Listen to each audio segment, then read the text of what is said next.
Hello learners, कैसे हैं आप सब। उम्मीद है कि आप अच्छे होंगे और आपकी तैयारी भी बहुत अच्छी जा रही होगी। तो आपका एक बार फिर से स्वागत है ऑल टीचिंग एप्टीट्यूड के पीवाई क्विज में। जैसा कि आप सब जानते हैं, यहाँ पर हम 2004 से लेकर के 2025 तक के जितने भी प्रीवियस ईयर क्वेश्चन हैं उसको करने की कोशिश कर रहे हैं। अभी हम टीचिंग एप्टीट्यूड के अराउंड 170 क्वेश्चन डिस्कस कर चुके हैं। आज हम 10 मोर क्वेश्चन करेंगे। इसके अलावा मैं आपके लिए बता दूं कि हम यहाँ पर टीचिंग एप्टीट्यूड के साथ साथ रिसर्च एप्टीट्यूड, कम्युनिकेशन और मैथमेटिकल रीजनिंग, ये 4 यूनिट एक साथ कवर कर रहे हैं। 200 क्वेश्चन सबके होने वाले हैं। कम्युनिकेशन और इसके रिसर्च एप्टीट्यूड के हो गए हैं, मैथमेटिकल रीजनिंग और टीचिंग के भी जल्दी हो जाएंगे।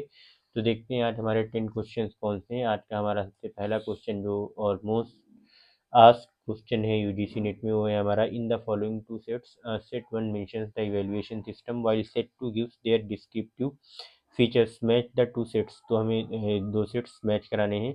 तो देखते हैं इसको कैसे हम सॉल्व करेंगे। तो जो फॉर्मेटिव इवैल्यूएशन है, summative evaluation, norm reference testing, criterion reference test, फिर उसके बाद हमारे पास दो एक सेट और दिया हुआ है।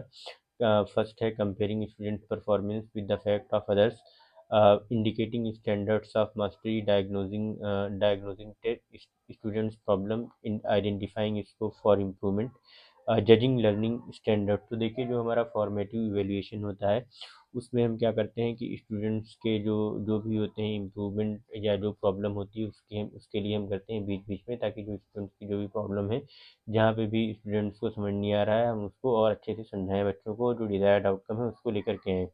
तो ये 4 के साथ मैच हो जाएगा, आइडेंटिफाइंग स्कोप फॉर इम्प्रूवमेंट। तो इस तरीके से आप देखिए ए का 4 यहाँ से, तो पहले ही में आपका ये ऑप्शन बन जाएगा ए का 4। तो इस तरीके से आपका ये option A will be the correct. बाकी आप मैच करा लीजिए।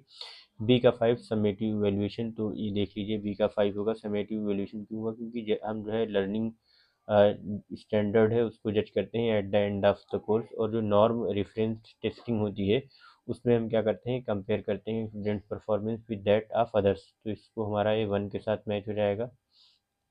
और जो है ये सेकंड हमारा जो है क्राइटेरियन डिफरेंट टेस्टिंग, डी वाला ऑप्शन, ये हमारा मैच हो जाएगा सेकंड ऑप्शन के साथ, इंडिकेटिंग स्टैंडर्ड्स ऑफ मास्टरी। तो इस तरीके से हमारा option A will be the correct answer. Next question है identify the factors affecting teaching related to positive learning environment in an institution. तो देखते हैं कौन कौन से हैं। The extent to which teachers make clear presentation, ठीक है, तो होना चाहिए। The factors affecting teaching related to positive learning environment in an institution, ठीक है, करेक्ट है। The scope for sharing and open discussion within the classroom and the institution as such, teachers mastery of content as reflected in answering students' question, frequent use of positive reinforcement either in the institution or classroom, availability of teacher and his or her guidance. देखिए, जब भी हम question इस तरीके से read करते हैं तो ऐसे ही हम क्वेश्चंस को या जो ऑप्शंस को मिसजज कर जाते हैं। तो हमें सबसे पहले क्या करना चाहिए कि जो हमारा क्वेश्चन है उसको अच्छे से पढ़ना चाहिए। Identify the factors affecting teaching related to positive learning environment in an institution. तो हमारा जो इसमें करेक्ट ऑप्शन होगा वो ये तो नहीं होगा। The extent to which teachers make clear presentation, the scope for sharing and open discussion within classroom and the institution as such. तो इसका ये तो करेक्ट हो जाएगा ऑप्शन 2। अभी हम इसको और एक्सप्लेन करेंगे अच्छे से। फ्रीक्वेंट यूज ऑफ पॉजिटिव री, तो ये भी आपका करेक्ट हो जाएगा। और बाकी ये टीचर्स मस्ट ऑफ कंटेंट, ये इरेलीवेंट है और ये भी इरेलीवेंट है, और ऑप्शन 1 भी इंक्लूडिंग। तो जो scope for sharing and open discussions है, तो ये प्रमोट करता है ओपननेस को, ट्रस्ट को और एक्टिव पार्टिसिपेशन को। और जो हमारा फ्रीक्वेंट यूज ऑफ पॉजिटिव री है, it encourages motivation, confidence and positive behaviours. और बाकी जो लेस अप्रोप्रिएट है, देखिए ये कोई ऑप्शन 1 क्लियर प्रेजेंटेशन वाला, it is related to teaching skill not directly environment. ये जो है आपका जो ऑप्शन 1 है, ये टीचिंग स्किल से रिलेटेड है, ना कि एनवायरनमेंट से रिलेटेड है। ये टीचिंग स्किल से रिलेटेड है। और ऑप्शन 3 है आपका जो teachers mastery of content, again ये एकेडमिक कॉम्पिटेंस से है, नॉट एनवायरनमेंट से।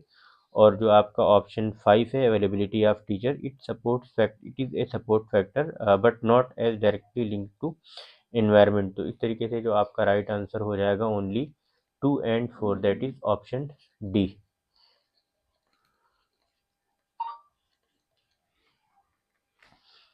Which learner characteristics is highly related to effectiveness of teaching? Prior experience of learner, educational status of parents, of the learner या peer group of learner या family size for which the learner comes. तो इसका जो right answer होगा option A, prior experience of learner.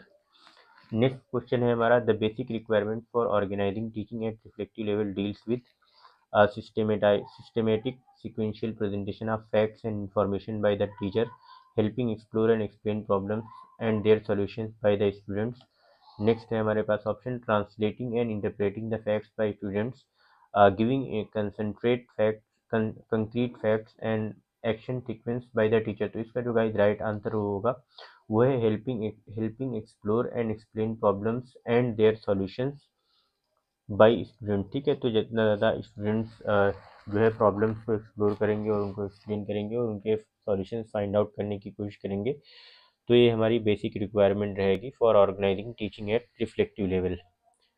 Next option है हमारा, a teacher tells his students when you learn this you will be able to carry out your project, what does this communication suggest.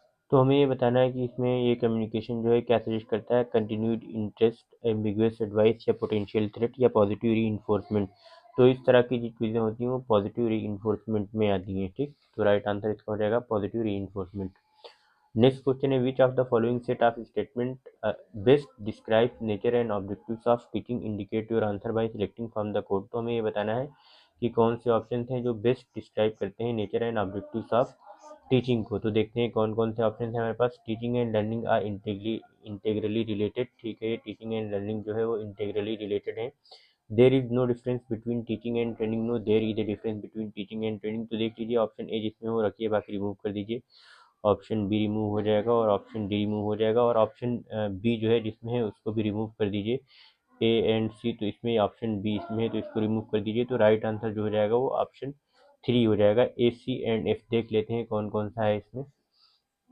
Concern of all teaching is to ensure some kind of transformation in student. ठीक है, ये भी correct है।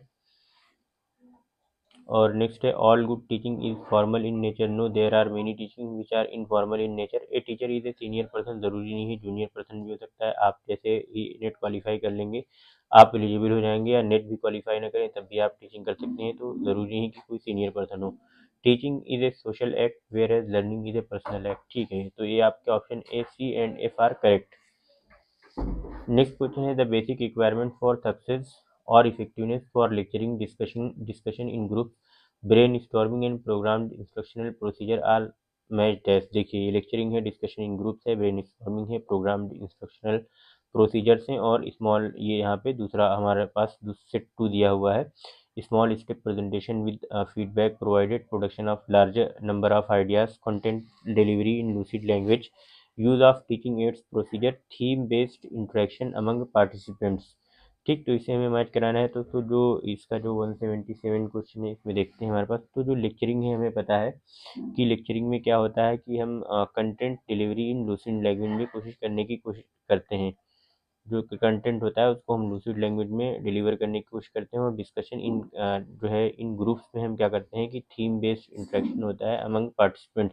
एक कोई topic select कर लेते हैं, उस पर हम डिस्कस करने की कोशिश करते हैं। और ब्रेन स्टॉर्मिंग जो है उसमें क्या होता है कि production of large number of ideas होता है। तो इसके देखिए इसके साथ साथ आप ना जब क्वेश्चन को सॉल्व किया करें तो इसको आप ना ये ऑप्शंस के थ्रू करें, कि जैसे इसमें देखिए जो लेक्चरिंग मेथड था, तो जैसे ही आपको पता चल गया कि लेक्चरिंग का मतलब ये होता है कि कंटेंट डिलीवरी इन ए लूसिड लैंग्वेज, तो ए को जो 3 से मैच करा दीजिए, तो ये आपका ऑप्शन ऐसे ही बन जाता, तो आपका ऑप्शन सी करेक्ट हो जाता। तो इसमें देखिए ए का 3 है, और जो आपका बी है उसका 5 है, सी का 2 है, और जो हमारा प्रोग्राम्ड इंस्ट्रक्शनल प्रोसीजर है उसका ऑप्शन ए हो जाएगा, small step presentation with feedback provided, ये वाला। तो इस तरीके से आपका क्वेश्चन आसानी से बन जाता है। नेक्स्ट क्वेश्चन है, from the list of the learning outcomes below identify those which are said to be high level outcomes. हमें high level outcomes find out करने की कोशिश करनी है। एक कीवर्ड है high level outcomes. Learning of facts and rules, ये high level नहीं है, ये बहुत मतलब लो लेवल का होता है, तो इस वजह से हाई लेवल में नहीं आएगा कि आप रट्टाफाई कर लें चीज़ों को। तो ए जिसमें जिसमें है उसको रिमूव कर दीजिए, बी रिमूव कर दीजिए, डी रिमूव कर दीजिए। देखते हैं, showing the ability to analyse and synthesise, ठीक है, ये बी अब जिसमें हो उसमें रखिए। तो दोनों में अभी देखते हैं नेक्स्ट में क्या है। Option C, awareness, responding and valuing. तो देखिए ये होगा नहीं होगा, पहले दूसरे ऑप्शन और हम देख लेते हैं। तो ये भी नहीं होगा। अवेयरनेस से क्या मतलब, ये अवेयरनेस भी वो हाई लेवल में नहीं आएगा। Imitation and manipulation and precision, imitation manipulation and precision, तो क्या ये आएगा, ये भी नहीं आएगा। आर्टिकुलेशन एंड नेचुरलाइजेशन, ये भी नहीं आएगा। ऑर्गेनाइजेशन एंड कैरेक्टराइजेशन, ये आएगा हाई लेवल में। तो हमारे पास जो ये होंगे B E and F will be the right answer, that is option A. तो 178 का ऑप्शन ए राइट होगा। इसमें हमें क्या करना है कि वो वाले फाइंड आउट करने थे जो हाई लेवल आउटकम्स हैं। तो हाई लेवल आउटकम्स बस ये हैं तीन: showing the ability to analyse and synthesise, और फिर हमारे पास जो है ये वाला, सॉरी ये भी है, आर्टिकुलेशन एंड नेचुरलाइजेशन और ऑर्गेनाइजेशन एंड कैरेक्टराइजेशन। तो ये तीन है, बाकी नहीं है। Which of the following is the key teaching behavior to make a teacher effective? Teachers' comments made for the purpose of organizing the upcoming teaching process, use of content or process, questions by teacher, engagement of students in the learning process, using students' ideas and contributions। तो 179 का जो right answer होगा वो engagement of students in the learning process, that is जो क्या करेगा कि teaching behaviour बनाएगा टीचर को इफेक्टिव करने के लिए। In the list which belong to the category of learner centred approaches, इसमें से कौन कौन सी चीज़ें हैं जो बिलोंग करेंगी लर्नर सेंटर्ड अप्रोचेज में। तो देखिए कौन कौन से ऑप्शन हमारे पास दिए हुए हैं। स्वायाम है, कंप्यूटर एडेड इंस्ट्रक्शंस है, मूक्स है, और उसके अलावा हमारे पास है क्विजेज, बस सेशंस हैं। तो इसमें गाइस जो राइट आंसर होगा वो है मूक्स एंड बस सेशंस। तो देखिए इसको हमें समझने की ज़रूरत है। Option 3 and 5 will be the right. तो इसको हम समझिए कि ये स्वायाम क्यों नहीं होगा। स्वायाम इस वजह से नहीं होगा क्योंकि स्वायाम एक प्लेटफॉर्म या इनिशिएटिव है, ना कि टीचिंग अप्रोच। तो ये स्वायाम इसलिए नहीं होगा। और जो हमारा कंप्यूटर एडेड इंस्ट्रक्शन है, तो ये एक तरीके की टेक्नोलॉजी बेस्ड चीज़ है, but may still be programmed control, तो ये भी नहीं होगा। और जो क्विजेज होते हैं हमारे मेनली इवेल्युएटिव टूल्स होते हैं, ना कि कॉम्प्रहेंसिव लर्नर सेंटर्ड अप्रोच होंगे। और बाकी ये हमारे जो मूक्स और ये जो बस सेशंस हैं वो इस वजह से करेक्ट हैं कि जो मैसिव ओपन, कई बार इसका फुल फॉर्म भी पूछ लिया जाता है, तो इसका फुल फॉर्म आप याद रखना, मैसिव ओपन ऑनलाइन कोर्सेज।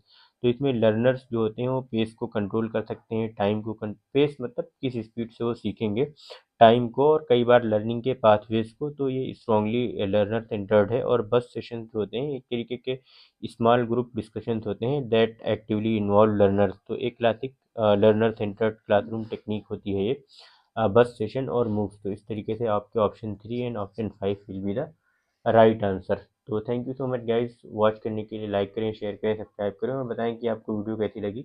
और अगर कोई भी फीडबैक हो आपका तो ज़रूर दें, और अगर कोई प्रॉब्लम आ रही हो तो इस नंबर पे आप व्हाट्सएप के थ्रू कांटेक्ट कर सकते हैं।